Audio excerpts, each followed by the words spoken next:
Selamat pagi. Hari ini kita akan masuk pelajaran agama Katolik dengan judul Allah setia mendampingi bangsa Israel yang jatuh bangun.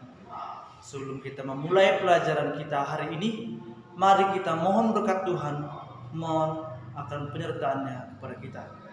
Kita siapkan hati dan pikiran kita berdoa. Dalam nama Bapa dan Putra dan Roh Kudus. Allah Bapa yang Maha Kasih, Allah Bapa yang Maha Murah, segala puji dan syukur kepada-Mu Tuhan atas segala penyertaan kepada kami. Tuhan, kami mau memulai pelajaran pada hari ini. Bantulah kami untuk dapat memahami segala pelajaran yang diberikan Bapak, Ibu Guru kepada kami. Bantulah kami Tuhan, sertailah kami. Begitu juga kedua orang tua kami Tuhan, berkatilah mereka, berikanlah kesehatan dan panjang umur dan rezeki yang berlimpah dari-Mu. Seluruhnya kami serahkan ke dalam tangan-Mu demi Kristus Tuhan dan pengantara kami. Amin. Dalam nama Bapa dan Putra dan Roh Kudus. Amin. Nah, tugas-tugas pada minggu lalu Bapak harap semuanya sudah selesai dan dikirim melalui Bapak pada minggu lalu. Dan pada minggu ini juga, pada hari ini tugasnya cepat dikirim. Untuk itu, marilah kita memulai pelajaran kita pada hari ini. Allah menyampaikan Allah setia kepada bangsa Israel yang jatuh bangun. Bangsa Israel ini menggambarkan bahwa diri kita yang tidak jatuh, yang tidak pernah pulsuk dari dosa.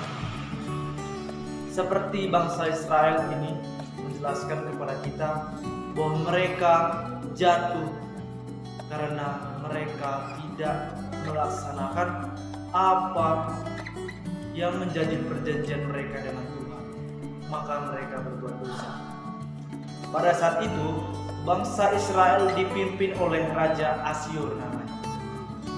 Ketika Raja Asyur memimpin masyarakatnya tidak sesuai dengan apa yang menjadi kehendak Allah, ia masuk ke dalam dosa dan Tuhan memberikan hukuman kepada mereka dan mereka kalah dalam perang. Mereka dikalahkan oleh Raja Persia atau Kores.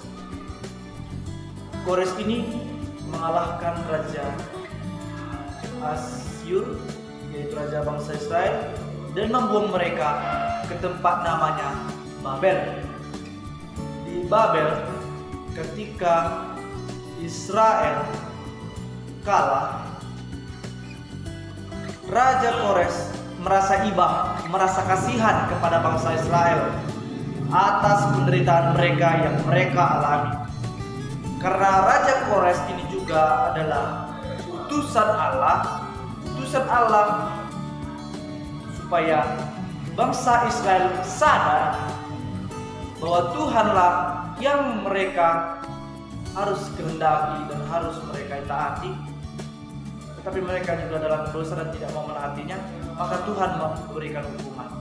Dengan kehendak Raja Kores menyuruh supaya bangsa Israel kembali ke dalam tempat nama itu Babel, dan di bangsa Babel ini membantu bangsa Israel untuk membangun rumah mereka, tempat tinggal mereka, membangun bait Allah. Seperti itulah yang mereka alami, yang dialami oleh bangsa Israel.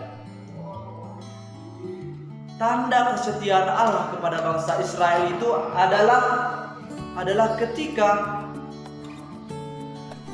Raja Kores menyuruh supaya bangsa Babel membantu mereka. Ketika bangsa Israel dibantu oleh bangsa Babel, maka mereka dapat kesejahteraan kembali.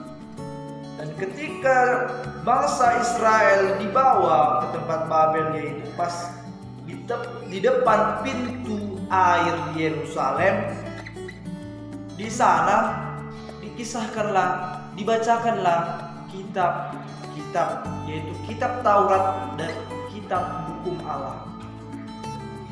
Ini menjelaskan apa? Supaya bangsa Israel diingatkan, ditegaskan bahwa dirinya harus menepati akan segala kehendak Allah. Itulah yang dialami oleh bangsa Israel. Bangsa Israel sudah berapa kali dibantu oleh Tuhan, diutus oleh para nabinya supaya bangsa Israel sadar. Tapi apa? Bangsa Israel selalu mengingkari apa yang menjadi kehendak. Tetapi Tuhan tetap setia. Tetap setia artinya tidak mau pergi, tidak mau meninggalkan bangsa itu. Tetap menjaga, memelihara, dan selalu disertai oleh Tuhan. Dari gambaran bangsa Israel ini menegaskan kepada diri kita sebagai umat Allah, umat yang dipersatukan Allah bersama umat lainnya di seluruh dunia. Kita diajar supaya kita yang sering berbuat dosa, yang terkadang hari ini kita bertobat, besok atau minggu depan kita berbuat dosa, kembali ke dosa yang kita lakukan. Karena itulah kita manusia harus menyadari akan hal apa yang kita perbuat, terlebih kesalahan yang kita buat, dan mengakuinya kepada Tuhan. Kenapa? Karena Allah tidak pernah meninggalkan umatnya.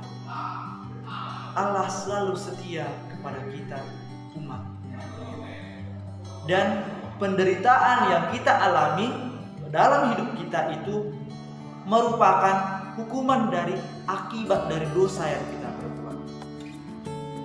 Dan dari penderitaan yang kita alami itu, jangan membuat diri kalian putus asa, melainkan buatlah, kukuhkanlah diri kalian bahwa dari penderitaan yang kita alami itu Tuhan menyertai kita dan memberikan harapan kepada kita. Untuk itu, jadilah sebagai umat Allah yang setia kepada Allah dan